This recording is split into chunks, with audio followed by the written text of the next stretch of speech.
Bonjour à tous. Merci pour être présents ici à la présentation de nos résultats semestriels. Merci également aux gens qui sont en live. Donc, comme à l'habitude, vous aurez, moi, en premier lieu, Éric Garot, DG de Claranova, qui vous présentera les résultats globaux avec quelques insights au niveau business. Xavier, que vous connaissez bien également, notre directeur financier, qui vous présentera plus dans le détail nos résultats financiers. Et après, on vous donnera une petite perspective sur comment est-ce qu'on voit l'avenir. Et bonjour à tous. Bonjour à tous, effectivement. Donc, un petit reminder, Claranova, pure player dans l'édition de logiciels, 3 segments, technologie propriétaire, sécurité utilitaire, le document, donc essentiellement le PDF, et on vous parlera de ça, la photo. Évidemment, comme vous savez, notre modèle d'affaires, ce sont des ventes par abonnement en mode SaaS. Quelques chiffres que vous voyez si vous vous rappelez de cette même slide qu'on vous a présenté dans le passé. Aujourd'hui, nous sommes rendus à 80 % de revenus récurrents, 203 salariés, présents dans plus de 160 pays, plus de 20 langues. L'évolution également du chiffre d'affaires, 53 % de l'Europe maintenant et 37 % de l'Amérique du Nord. Autre petit point d'attention, on en reparlera un peu plus tard tout au long de la présentation, mais vous voyez également que la part des revenus en B2B est en augmentation. Si on regarde maintenant et on zoom in sur la performance de S1, c'est une amélioration marquée de la marge opérationnelle. C'est également une croissance du PDF et du B2B. On vous avait présenté auparavant le chiffre d'affaires à 49 millions. C'est un recul de 19 % versus l'an dernier en S1, mais c'est moins 9 à périmètre et taux constant. On vous parlera évidemment des effets de change et des effets de périmètre qui sont venus impacter ce premier semestre. Le ROC normalisé à 10 millions, c'est moins 9 % versus l'an dernier, qui était à 11 millions pour le S1. Mais évidemment, lorsqu'on regarde à nouveau périmètre et taux de change constant, c'est une progression, en fait, une progression de 5 %. La marge opérationnelle, une progression importante pour la marge opérationnelle. On affiche aujourd'hui 20,6 % de marge opérationnelle. C'est une augmentation de 2,2 points. Elle était à 18,4 l'an dernier. Donc, évidemment, les décisions qui ont été prises business se confirment et impactent de façon positive notre marge opérationnelle. Il y a des signaux également structurels hyper importants, très positifs. Donc, 40 % d'augmentation de nouvelles ventes en B2B sur un an. C'est une augmentation également de 20 % de nos taux de renouvellement dans le document. Le canal du B2B, maintenant, spécifiquement, représente 18 % des revenus au niveau du document PDF. Si on regarde, c'est 6 % d'augmentation dans le document sur les revenus, sur le S1, et c'est une progression également de 9 % du ROC normalisé. De façon globale pour la société, 80 % de nos revenus maintenant, ce sont des revenus récurrents. Si on regarde un peu plus bas, à gauche dans la slide, vous voyez la décomposition de l'évolution du CA et du ROC. Le chiffre d'affaires, bien évidemment, l'effet de change, moins 6 % je vous le mentionnais, moins 4 % l'effet de périmètre, donc l'organique est à moins 9, ce qui donne le 49 millions. Sur le ROC normalisé, bien, c'est 8 % d'effet de change, donc très important. L'effet de périmètre est de 6 % également. Et donc, l'organique en croissance de 5 % comme j'ai mentionné auparavant. Si on regarde spécifiquement au niveau des revenus maintenant, donc la 49 millions, une baisse de 9 % à périmètre constant, l'effet de change négatif et le périmètre, on vous avait dit qu'on était pour céder les activités non-core aux États-Unis. Ça a été fait au 31 octobre, donc ça représentait 5 % du chiffre d'affaires. Les activités stratégiques de l'organisation représentent maintenant 95 % des revenus. Les ventes de documents sur la PDF progressent à 6 %. Le B2B est en croissance de 16 % versus l'an dernier. Adaware, donc le segment utilitaire, a un recul de 16 %. C'est un recul qui est un ralentissement temporaire. Hein. C'est évidemment les revenus publicitaires qui correspondent le plus ou qui contribuent négativement le plus à cette décroissance du business. Évidemment, on a dû procéder en fin d'année, on l'avait abordé un peu, à une migration des utilisateurs. Donc, ça a été un peu plus lent que prévu. La dynamique de marché aussi est un peu plus complexe. Et normalement, d'année d'année en année, on a toujours eu de très bons résultats sur la période des fêtes, Black Friday, Cyber Monday. Cette année, ça a été un peu moins le cas, donc c'est ce qui vient impacter la performance au niveau des utilitaires. Si on regarde Inpixio, c'est un recul de 24 %. C'est une tendance qui se maintient versus ce qu'on a présenté dans nos derniers résultats. Évidemment, c'est un contexte de baisse des investissements en marketing qui contribue à ce recul-là. On a vu là, au premier semestre une réduction de 14 % des investissements en marketing versus l'an dernier. Tout ça pourquoi? Bien, vous le verrez au niveau du ROC. On a parlé de ce focus sur la profitabilité et en fait de gérer un peu l'arbitrage entre croissance et profitabilité. C'est un curseur qui est très, très sensible, qui est très, très fin. Donc, on a une amélioration significative de la marge, comme je l'ai mentionné un peu plus tôt. Mais évidemment, à travers tout ça, il faut gérer croissance et profitabilité. Pourquoi? On vous reparlera de la dette un peu plus tard, mais lorsqu'on est dans une situation de renégociation de dette, lorsqu'on est dans une situation, entre autres dans les utilitaires, où les marchés varient quand même et on voit là, certaines variations importantes, on a une politique d'investissement en marketing beaucoup plus prudente et ce qui explique que bien, lorsqu'on investit un peu moins, oui, on ralentit le chiffre d'affaires, mais on améliore la profitabilité de la boîte. On a également travaillé énormément sur les coûts opérationnels, donc on continue à le faire. C'est un des engagements qu'on avait pris. On continue à le faire et vous verrez, je reviendrai un peu plus tard là-dessus également. Et la baisse de coût des ventes dans les utilitaires. Il y a environ pratiquement 12 mois à 14 mois, on vous avait dit qu'on avait complété le cycle de notre own IP, donc c'est remplacer le partenaire historique qu'on avait sur les utilitaires. Ça a été fait et là maintenant, c'est sur 100 % de nos ventes et on a annualisé tout ça. C'est ce qui contribue également sur ce premier semestre à une baisse globale, ce qu'on appelle en interne le Cost of Goods Sold, donc COGS sur les utilitaires. Les activités stratégiques pèsent de 3 % du ROC. La progression de soda, je vous l'ai mentionné, plus 9 %. La baisse de 13 % sur l'EBITDA, elle vient essentiellement parce que je vous ai dit sur les utilitaires en souscription, on fait beaucoup mieux, on a une diminution de coûts. Évidemment, lorsque sur la portion advertising, on est en diminution de revenus, on a également une diminution de la profitabilité à ce moment-là. La bonne nouvelle également, c'est que la politique sur laquelle on a travaillé sur la photo a travaillé plutôt sur une nouvelle clientèle plus ciblée, mais aussi réduire nos investissements marketing, faire en sorte que l'EBITDA est en hausse et proche de l'équilibre. Les KPI stratégiques, on en avait parlé, ce sont les mêmes, mais on aime ça vous les remettre comme ça, on peut suivre un peu la performance. Le LTV to CAC, donc versus le S1 l'an dernier, on est en progression, on était à 2,16, on est à 2,19. La base client est stable, donc petite régression. L'an dernier, on était en croissance à 2 %. Aujourd'hui, cette base client, elle est stable. Les revenus récurrents sont en progression, comme j'ai mentionné d'entrée de jeu. On était à 75 %, on est maintenant à 80. Et le B2B, à pareille date, S1 2025, on était à 4 %, donc aujourd'hui, on est à 5,7 %. Donc, une nette progression lorsqu'on regarde la part des revenus B2B dans la performance globale du groupe. Donc, je croyais, et on en a discuté quand même beaucoup à l'interne, c'est important aussi de revenir sur les engagements. On a pris les engagements, on vous a donné une couleur sur comment est-ce qu'on voyait l'avenir dans le groupe, sur quoi on était pour travailler, comment est-ce qu'on fait progresser le business. Bien, voici aujourd'hui, ce qu'on peut vous dire, c'est qu'on vous avait dit que déjà, on était pour retravailler et revoir certaines croissances. On revoit la croissance, on a une croissance sur les revenus de PDF, donc ça, c'est réalisé. Et je vais vous dire, on ne voit pas différemment là, le S2, c'est une croissance qui va se poursuivre également sur le S2. On a augmenté de façon ciblée les investissements marketing. Évidemment, on l'a fait dans le document. C'est pour ça qu'on a cette croissance au niveau des revenus. La part du B2B, on avait pris un engagement qu'elle était pour doubler à horizon 2028. On a déjà fait un grand bout de chemin. C'est 5,7, donc c'est en progression. C'est fait. On vous avait dit qu'on était pour céder les activités non-core aux États-Unis. C'est fait. On l'a fait au 31 octobre. Donc, beaucoup de ces engagements-là ont été livrés. Ce qu'on peut vous dire aussi également, on avait dit qu'on était pour simplifier la structure. Bien évidemment, lorsqu'on cède des activités non stratégiques, on simplifie cette structure-là. Le boulot n'est pas terminé. Je ne suis pas en train de vous dire aujourd'hui, on est satisfait et on coche toutes les cases. Ce qu'on est en train de vous dire aujourd'hui, c'est que c'est un chemin sur un horizon à 2028, voire plus long. Ces engagements-là, ils s'inscrivent dans le temps et ils s'inscrivent évidemment par des actions qu'on est en train de poser quart ou trimestre par trimestre, semestre par semestre, année sur année. Et donc, c'est pour ça aujourd'hui on vous parle de ça.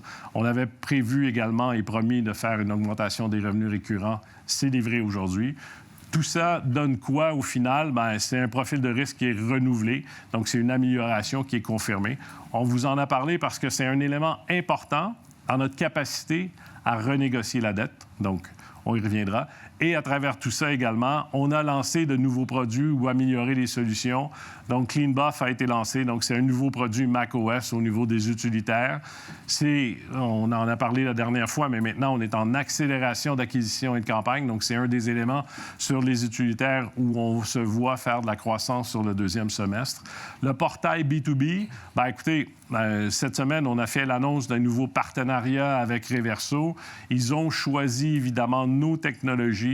Je vais y revenir un peu plus tard lorsqu'on parlera d'IA dans la présentation, mais c'est une des raisons pour lesquelles, évidemment, on a mis de l'avant ce portail technologique en B2B, d'exposer nos solutions.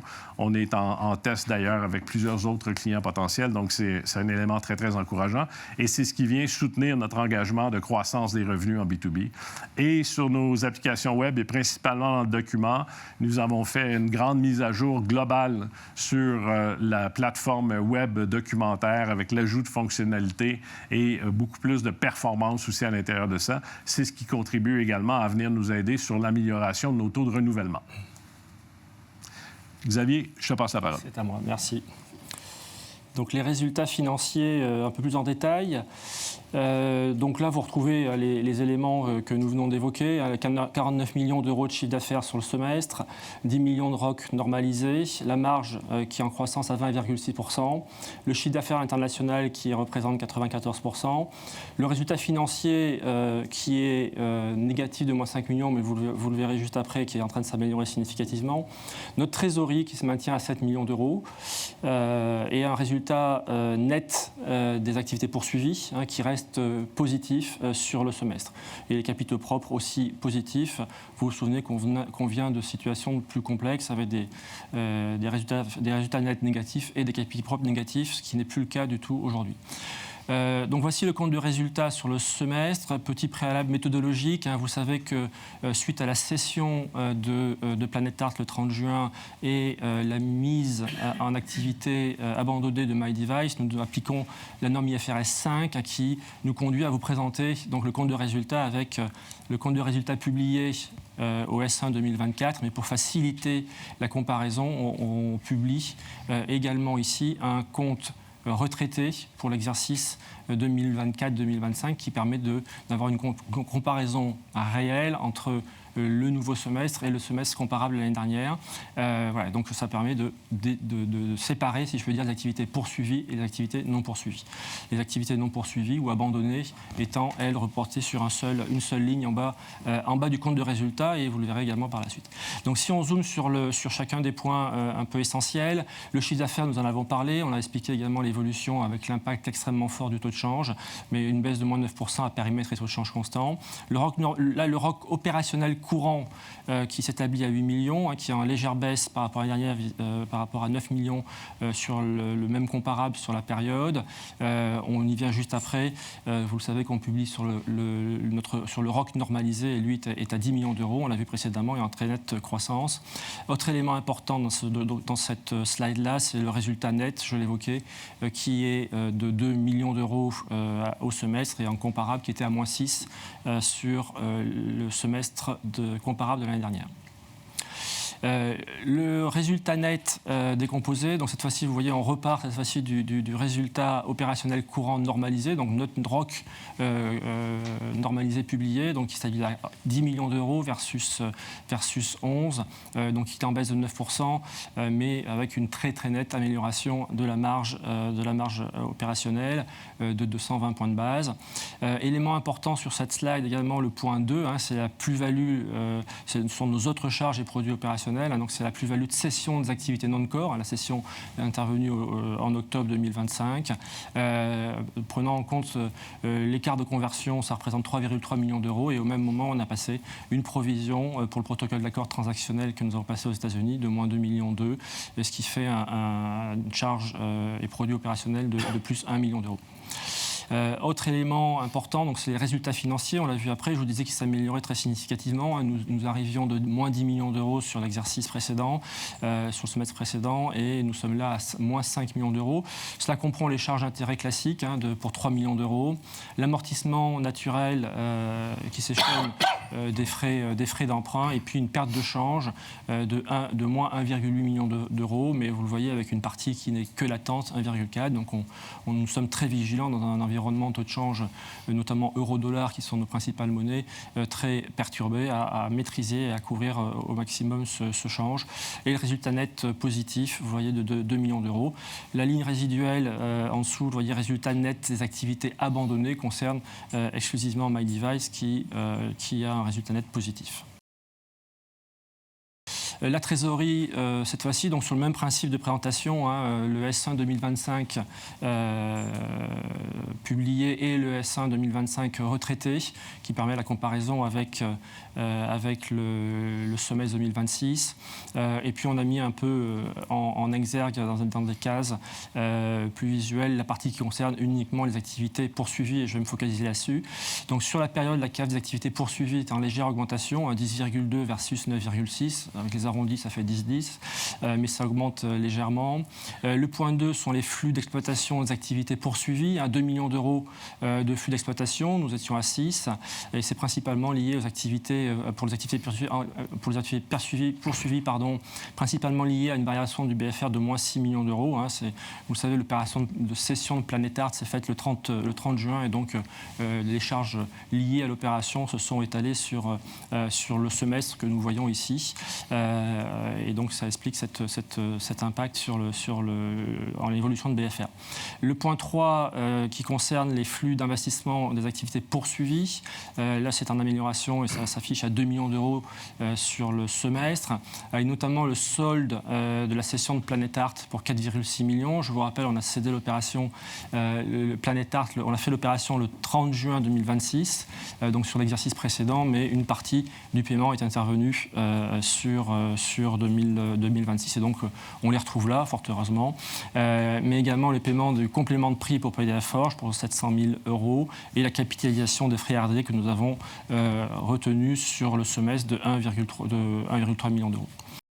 Point 4, les flux de trésorerie, les activités poursuivies. Donc là, on a une amélioration, puisqu'on affiche moins 4 versus moins 6, concernant principalement, ventilé principalement avec 2,6 millions d'euros pour le service de la dette, on l'a vu précédemment, 2,3 millions d'euros pour l'échéance du complément de prix de la SCEP, et 2,2 millions d'euros concours bancaire qui était tiré à ce moment-là en fin d'année, et qui est aujourd'hui, par contre, plus bas que cela, mais voilà, c'était très ponctuel.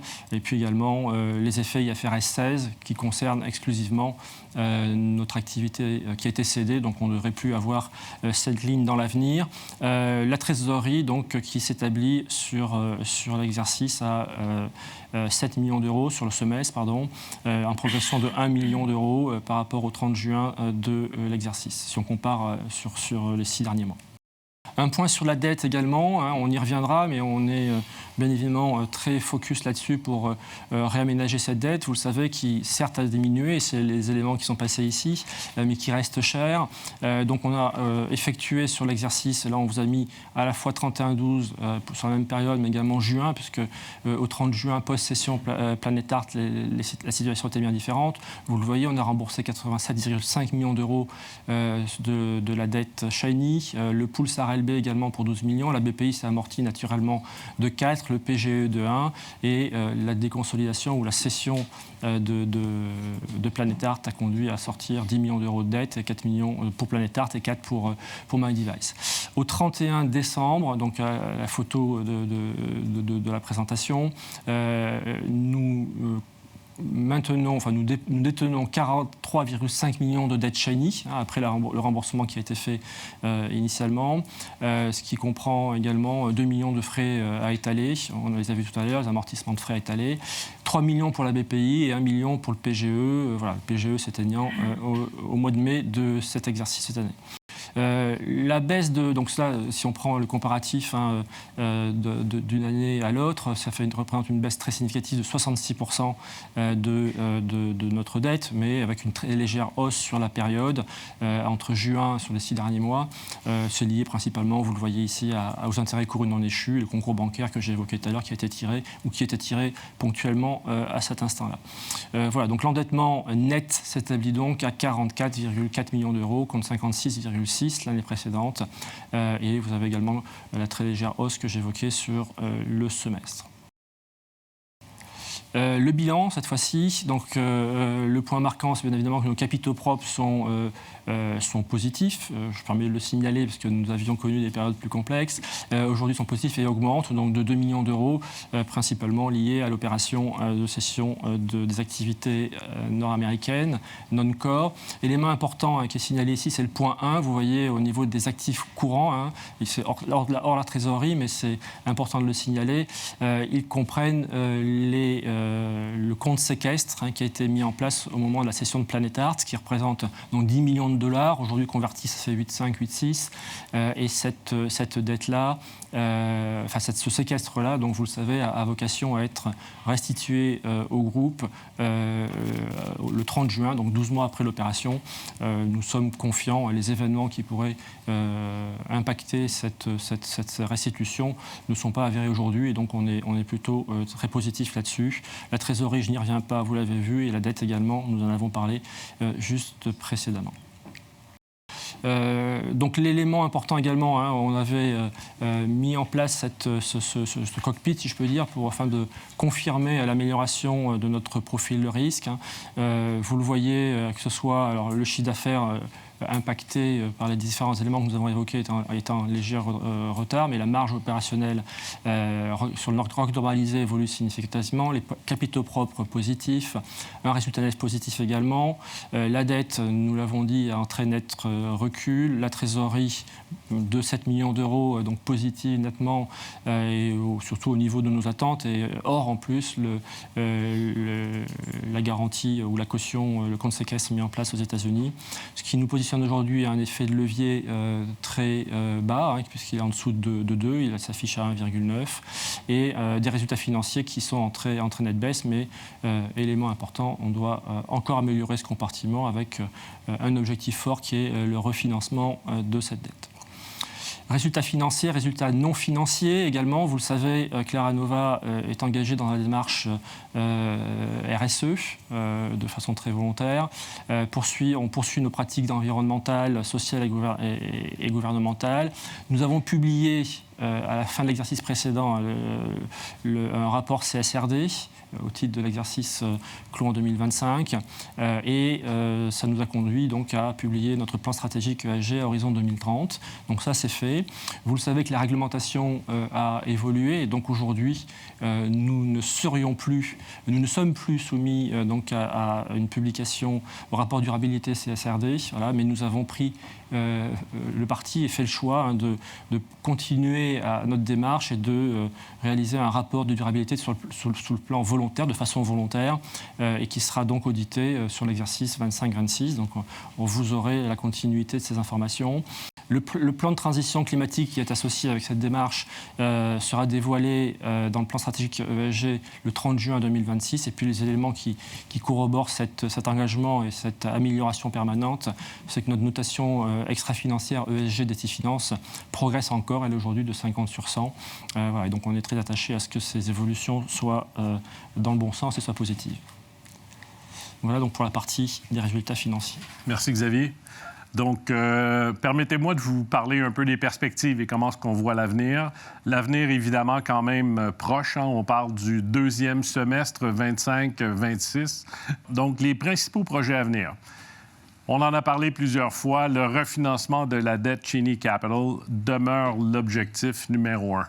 Nos discussions avancent. Elles avancent bien. Ce sont des discussions avec des banques pour un refinancement avant la clôture de cet exercice 2026, donc avant juin 2026. On s'attend également, basé sur les discussions qu'on a aujourd'hui, à être dans des conditions marché ou financières significativement améliorées et alignées, évidemment, sur le nouveau profil de risque. Donc, on croit que ça, c'est une attente marché. C'est une des attentes, évidemment, de nos actionnaires, mais également des analystes. Et lorsqu'on regarde de façon globale, la société, évidemment, aujourd'hui, reste très confiante sur cette capacité-là et cet engagement qu'on a pris. Évidemment, je vous ai parlé de la croissance au niveau du document. On a connu de la croissance dans le document. On a choisi de faire des investissements marketing pour soutenir cette croissance-là. On vous avait dit qu'on reverrait de la croissance et qu'on était pour pousser de la croissance au niveau du deuxième semestre. Ce sera le cas également au niveau du document. Donc, c'est une augmentation des investissements en acquisition client, tout autant consommateur qu'en B2B. Ça, évidemment, on vous l'a dit, on a un modèle qui est intimement relié à nos capacités d'investissement marketing. Et lorsqu'on est en mesure de le faire, ça nous permet de stimuler des nouvelles ventes. C'est également l'accélération de nos programmes revendeurs et le programme conversion vers nos solutions. Je vous ai parlé de la progression de l'an dernier où on était au premier semestre à 4 % du chiffre d'affaires. Cette année, on est à 5,7 %. On voit une progression constante de ce canal-là. Évidemment, on a aussi beaucoup de succès avec les revendeurs et beaucoup de gens maintenant partent de solutions compétitives vers la nôtre, donc par exemple, compétitrices. Donc, il y a des gens qui migrent vers des solutions très connues et qui choisissent nos solutions. Et c'est ce qu'on fait maintenant, où on met de l'avant avec les programmes revendeurs également. C'est l'expansion des partenariats en technologie B2B. Je vous ai parlé rapidement de Reverso et lorsqu'on regarde un partenariat comme Reverso, c'est quand même une carte de visite importante pour l'organisation et hyper intéressante. Quand les gens regardent et se disent « Ouais, mais la traduction, Éric, pourquoi ça demeure un axe encore intéressant lorsque les LLM peuvent le faire? » C'est vrai. Si vous voulez pousser un document, par exemple, dans un LLM, donc dans un ChatGPT ou n'importe quelle autre solution d'IA, on vous retournera un document qui sera traduit. Il n'y a pas de secret, ça se fait et c'est pas nouveau. Google Translate faisait un peu la même chose. Ce qui est différent ici, c'est lorsqu'on le fait dans un cadre documentaire et on le fait avec des documents side by side, donc une vue comparative, côte à côte. Vous êtes en mesure de voir directement, à partir d'un document PDF, par exemple, la version originale et la version traduite directement à côté. Mieux que ça, vous êtes en mesure d'entrer dans cette plateforme-là ou dans le côté qui a été traduit et de faire les ajustements. Ce qui est hyper important avec les professionnels, bien, il y a deux choses. Il y a peut-être probablement plus que deux choses, mais les professionnels qui s'adressent à nous et pour les raisons pour lesquelles Reverso et nous avons décidé de faire justement ce partenariat-là, il y a une question de dire, bien, on traite souvent des documents qui sont confidentiels. Donc, on n'a pas envie nécessairement de les téléverser dans une solution IA, qu'elle soit américaine ou européenne, avec laquelle on ne sait pas trop où exactement la donnée va. Donc, ça, c'est important. Ça se fait en local et donc, on garantit à ce moment-là cette solution-là. Et non seulement ça, ce qui est aussi important, c'est cette capacité, justement, de garder la mise en forme. Et si on traite des documents, par exemple PDF, dans lesquels il y a des tables, des tableaux, ces choses-là, bien, écoutez, il n'y a pas photo. Lorsqu'on le fait avec un LLM, oui, le LLM est en mesure de décortiquer, ou en anglais, on dit parse l'information et de la retourner, mais on perd les mises en page, ces choses-là, etc. Donc, il y a vraiment ici une nouveauté importante, un besoin business. Et pour nous, comme on l'a mentionné, et désolé, je viens de rendre compte que j'ai tapé le micro, je ne devrais pas. Donc, les gens de technique me donnent un petit doigt, mais à pas faire. Ce qui est aussi hyper important avec Reverso, c'est que c'est 1,5 million de clients B2B maintenant qui ont accès à cette solution-là. Donc, c'est hyper intéressant pour le groupe. Pour aller un peu plus loin sur les deuxièmes semestres, on est avec quelques partenaires en discussion. Dans certains cas, on est plutôt en preuve de concept, surtout sur des solutions workflow et aussi de l'extraction de data pour le monde bancaire. Et dans des cas comme ça, on est en discussion et en test avec des sociétés françaises, avec des sociétés italiennes, avec des sociétés également de la Corée. Et donc, ce sont de très grands groupes. Donc, à nouveau, une validation de notre technologie et de notre approche de l'IA qu'on fait dans le document. Donc, ça, ce seront des éléments qui stimuleront pour nous la croissance au niveau du document dans le deuxième semestre. Ce qui est aussi hyper important, les utilitaires. bien, vous le voyez, effectivement, il y a un morceau des utilitaires qui va quand même assez bien. Je vous ai parlé d'ailleurs de l'amélioration des coûts, tout ce qui se fait par abonnement. On voit mois à mois une progression de ces revenus-là. Et de l'autre côté, on a un morceau du business qui est plutôt utilitaire sécurité, pardon, qui est monétisé, entre autres, avec la veille publicitaire. Ça, c'est le marché qui est un peu plus compliqué. Ce qu'on a commencer à faire et tester, et on espère voir effectivement les résultats dans le deuxième semestre, c'est on ajoute de plus en plus d'IA dans nos solutions d'utilitaires. Ça veut dire quoi? Ça veut dire que maintenant, on est en mesure de faire de l'analyse prédictive. Ce qui veut dire que lorsque les gens utilisent leur PC de façon non optimale, où on laisse des traces, où on voit un comportement qui revient, l'IA engage avec le client, propose déjà à ce moment-là des solutions prédictives ou demande si par exemple il y a un téléchargement et des choses après qui ne sont pas nettoyées, on va proposer de le faire en amont. Donc ça, on voit déjà aujourd'hui des points intéressants. Ce qui est hyper important également, c'est que maintenant, on commence à ramener nos solutions de private search, de sécurité, donc Web Companion ou Hardware Privacy, à l'intérieur des solutions globales d'utilitaires en souscription. Donc, ce sont des clients maintenant qui seront exposés à ce côté-là. C'est une façon pour nous d'aller chercher de nouveaux utilisateurs et d'exposer nos solutions aussi dans de nouveaux marchés. Donc, ça, c'est ce qu'on entrevoit comme une façon, évidemment, de corriger cette tendance-là qu'on a vue tout au long du premier semestre au niveau des utilitaires. Donc, je reviens rapidement sur le document intelligent. J'en ai parlé, évidemment, dans ce partenariat avec Reverso. Pour nous, c'est vraiment, et vous le verrez sur le deuxième semestre, mais dans les années subséquentes, un catalyseur de croissance. Le document intelligent, c'est un marché qui est énorme. Là. On voit la croissance de catégorie sur 5 ans à plus de 33 %. C'est un marché de 12 milliards. Nous, on travaille beaucoup, comme je vous disais, avec des PME, du mid-market, des industries réglementées. Donc, pour nous, c'est hyper important de continuer dans cette veine-là. On a développé une brique technologique alentour du document, qui est le PDF. Et lorsqu'on rajoute une couche d'IA à travers ça, on est en mesure de bien mieux adresser des besoins très clairs que nos clients ont. Donc, lorsqu'on réfléchit IA, mais lorsqu'on réfléchit industrie réglementée, souvent, ça ne va pas très bien ensemble. Industrie réglementée rime à quoi? Rime aussi à une protection de la donnée. Donc, cette réflexion-là, avec la brique technologique qu'on a et en local, nous permet évidemment d'approcher maintenant des clients avec lesquels ils ont des besoins précis sur cette capacité d'extraire l'information, parce qu'aujourd'hui, le document, la valeur du document, ce n'est pas nécessairement sa forme, c'est ce qu'il contient. Et la valeur pour une société, c'est d'en extraire avec précision le contenu pour pouvoir traiter ce contenu-là. Donc, évidemment, nos solutions, ça nous permet d'être déployés très rapidement. C'est pas compliqué à faire. On a aussi des équipes Customer Success qui nous permettent de faire ça. La précision, je vous ai dit, c'est un des éléments les plus importants. Mais le contrôle de cette information-là, il faut s'assurer dans des industries comme le secteur bancaire, entre autres, qu'il y a un contrôle parfait sur l'information et la conformité. Donc, c'est comme ça qu'on voit aujourd'hui et qu'on adresse l'IA. Ce que nos clients nous disent qu'ils apprécient, bien évidemment, que ce soit les revendeurs, par exemple, ou des partenaires en direct, les gens nous disent, bien, vos solutions sont quand même faciles à vendre, à comprendre. Il y a un ROI pour ces partenaires-là qui poussent nos solutions. Et je vous ai parlé quelques fois où on a fait des investissements importants, où on a complètement revu notre structure go-to-market et nos équipes commerciales et nos équipes marketing. On a fait des investissements importants pour l'ajout de nouveaux talents, mais c'est ce que ça donne aujourd'hui. Ces talents-là savent parler à ce marché-là, à le développer. Évidemment, on le voit rapidement. On a un cycle de vente aussi qui est plus court. Donc, on s'inscrit dans un morceau du workflow, mais on ne vise pas à tout remplacer. Donc, évidemment, sur l'adoption, c'est une adoption qui est beaucoup plus rapide.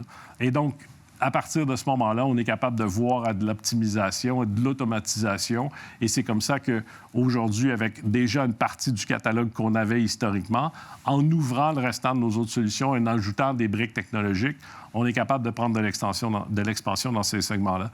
Donc, l'IA, au final, pour nous, ça élargit le marché adressable. On a beaucoup de demandes de manipulation de fichiers. Je vous l'ai dit, l'extraction de data, c'est probablement un des sujets les plus importants présentement. Les gens veulent comprendre ce qu'ils ont dans leurs documents. Et donc, la classification, la conformité, ce sont d'autres sujets sur lesquels nos briques technologiques adressent de façon plus adéquate que la plupart des concurrents. Et donc, on adresse les PME, mais je vous dis aussi, on a aujourd'hui quelques tests clients avec de grands clients. Et donc, on a un spectrum quand même assez large de ce côté-là. Je vous donne rapidement juste l'exemple, j'en ai parlé plus tôt. Ici, on s'est amusé à vous donner un côté où on a le document et après, à droite, il est transcrit, traduit, pardon. Ce que je vous mentionnais, ce qui est important lorsqu'on regarde de cette perspective-là, c'est pas juste d'obtenir un document où on a un output qui est en doc, par exemple, en Word, pour être plus précis. Et souvent, lorsqu'il y a des tableaux comme ceux qu'on a là, les tableaux ne sont pas maintenus. Les LLM n'arrivent pas nécessairement à reconnaître les différents tableaux et la logique entre les différentes colonnes. Oui, on va traduire, on va extraire, mais de quelle façon cette information-là doit être mise en page? Tout là est le défi.